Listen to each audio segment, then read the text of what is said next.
Pemirsa, olahan daging sapi sudah menjadi bagian hidangan di meja makan hampir setiap rumah di Indonesia. Bahkan kebutuhan daging sapi tidak lagi terpenuhi dari pasokan dalam negeri sehingga harus mendatangkan daging sapi dari Australia. Nah, seperti apa peternakan sapi di Australia yang mampu menghasilkan daging berkualitas? Nah, berikut kita saksikan liputan Tasya Syarif, Adi Prastowo, dan Niko Yustiadi. Hasil kerjasama dengan Australia plus ABC Network.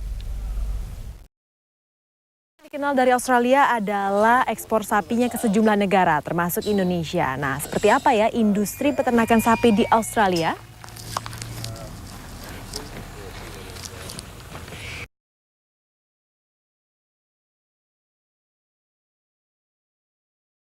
Indonesia merupakan salah satu negara pengimpor sapi Australia. Saya berkesempatan untuk melihat dari dekat bagaimana proses mengekspor sapi dari kota Darwin yang terletak di wilayah utara Australia.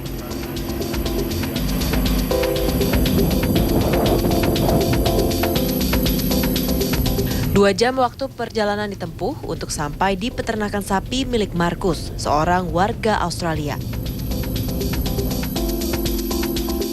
Markus sudah menjalankan bisnisnya sejak puluhan tahun lalu. Dibantu dua pekerjanya, dengan gigih ia turun tangan langsung mengelola peternakan. Bukan hal mudah mengembalakan sapi agar berkualitas unggul. Karena sama seperti Indonesia, Darwin juga mengalami musim kemarau. Vaccinations which we'll do for botulism, 7-in-1,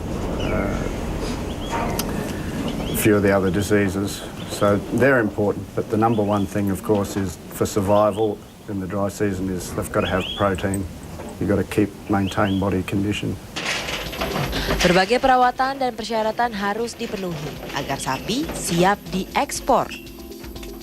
Ya, pemirsa, ini adalah contoh sapi yang sudah setengah jadi untuk dikirim ke ekspor. Mereka harus melalui proses penimbangan dulu, lalu mereka disuntik kontrasepsi, disuntik kontrasepsi agar tidak hamil, karena sapi yang diekspor tidak boleh sapi yang hamil. Setelah itu mereka diberikan suntik kontrasepsi, setelah itu akan dikirim ke rawa-rawa untuk digemukkan selama 3 bulan. Baru deh, setelah itu mereka siap untuk diekspor.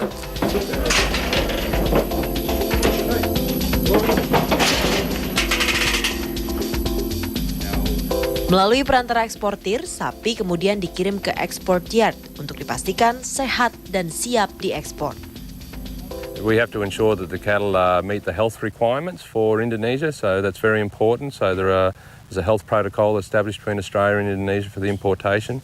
So which basically means for the Australian cattle that they have to be clear of internal parasites, external parasites, free of some other diseases.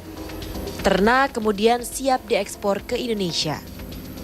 Ya, pemirsa, sekarang saya sudah berada di Pelabuhan Darwin dan ingin melihat bagaimana proses pengiriman sapi-sapi dari Australia menuju ke sejumlah negara.